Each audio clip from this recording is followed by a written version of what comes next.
Friends, welcome to my channel. Today we are going to deal with FIR under section 154 and 155.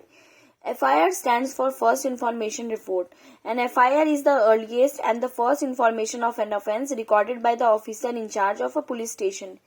It has not been defined in the Code of Criminal Procedure Code. However, an information given under subsection 1 of the section 154 of the CRPC is commonly known as FIR. The main object of filing FIR is to set the criminal law in motion. In the state of Rajasthan versus Shiv Kumar, the Rajasthan High Court defined FIR as the statement of makers of a report at a police station before a police officer recorded in the manner provided by the provisions of the code. Essential conditions of an FIR.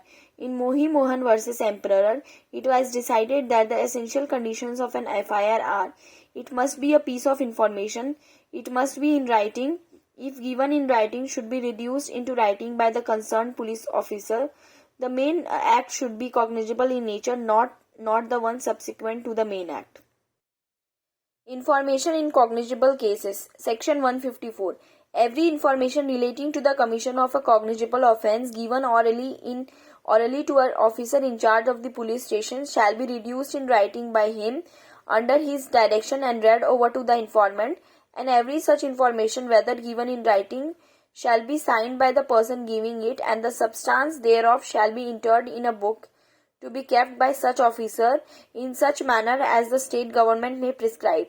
A copy of the information recorded under subsection 1 shall be given forthwith free of cost to the informant. Any person aggrieved by the refusal on the part of the officer in charge of a police station to record the information referred in subsection 1 may send the substance of such information in writing by post to the superintendent of police concerned, who, if satisfied that the such information discloses the commission of a cognizable offence, shall either investigate the case himself or direct the investigation to be made by the police officer subordinate to him, manner provided by the code. Information relating to the commission of a cognizable offence can be termed as FIR. It is not necessary that the information must set out every details of the case. In state of UP versus Mukesh, the FIR is an intimation about the occurrence of the incident. In state of Andhra Pradesh versus Punati Ramula, the Supreme Court observed that the refusal to record FIR on the grounds that the place of occurrence of the crime does not fall within the jurisdiction of the police station amounts to the dereliction of the duty. The court added that the information regarding the cognizable offence has to be recorded. FIR through telephonic message. Even though it is mandatory that the FIR must be signed by the informant, a telephonic message may be considered as an FIR in certain cases where the information is communicated with the intention of registering an FIR. Siddharth Vasud versus State. It was held that the cryptic telephonic message cannot be treated as an FIR, as an object of such message is only to get the police moved to the scene of occurrence and not register FIR.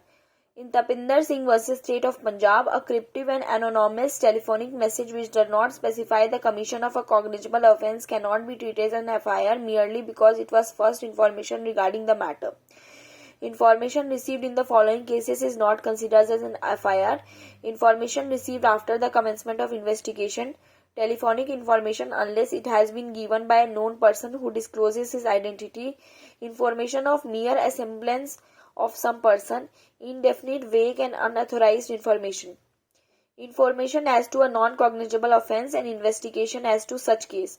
When an information is given to the officer in charge of a police station of the commission within the limit of such station of a non-cognizable offence, he shall enter or cause to be entered the substance of information in a book to be kept by such officer in such form as the state government may prescribe. No police officer shall investigate a non-cognizable offence without the order of the magistrate. Any police officer receiving such order may exercise the same power in respect of investigation as an officer in charge of police station in the case of cognizable offence. Where a case relates to two or more offences of which at least one is cognizable, the case shall be deemed to be cognizable offence. Evidentiary value of FIR. A FIR is not a substantive piece of evidence that it cannot be considered as an evidence of fact. First, it can be used to corroborate an information witness under Section 157 of the Evidence Act, but it cannot be used to contradict the evidence. It can be used to contradict an information witness under Section 145 of the Evidence Act. FIR can be used to impeach the credit of the matter under Section 153, Subclause 3. A non-confessional FIR given by the accused can be used as an admission given against him under Section 21 of the Evidence Act. FIR can be used as a dying declaration as a substantive evidence. Delay in filing FIR. The object of filing FIR is to provide the police first information regarding the offence. When the filing of FIR is delayed, there is a scope for exaggeration.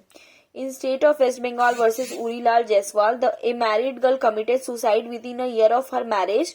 The mother of the deceased reported the incident the next day, stating that on hearing the news, she became unconscious and fell ill, and hence resulted in delay. The Supreme Court held that in such cases there is no inordinate delay. In case of rape, Harpal Singh versus State of Himachal Pradesh, it was held that the delay of 10 days in lodging the FIR stands reasonably explained when the prosecution stated that the honor of family was involved and the members needed to decide whether the matter should be taken to the court or not.